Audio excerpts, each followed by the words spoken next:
Guys, good afternoon po sa inyo lahat. Buhay OFW, kabayan sa Dubai. Guys, papakita ko po sa inyo yung mga na-receive kong material kahapon. Mga para material po. Start po po guys. Yan po guys, yan po yung mga na-receive ko kahapon. Pumps, Ibarra pumps po yan. Yan po yung brand nya. 31 pallet. Ibali, inilera ko po siya dyan sa tabi. Tapos sa kabilang side naman po dito. So guys, bali 204 pieces po siya. Pumps Ibarra po yung kanyang description. Matrix 3-5 0.75 volt 232/400. So guys,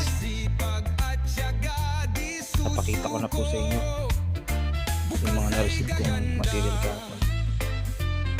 Guys, maraming salamat po sa inyong pagpanood. Please subscribe to my channel. Thank you. Bye bye.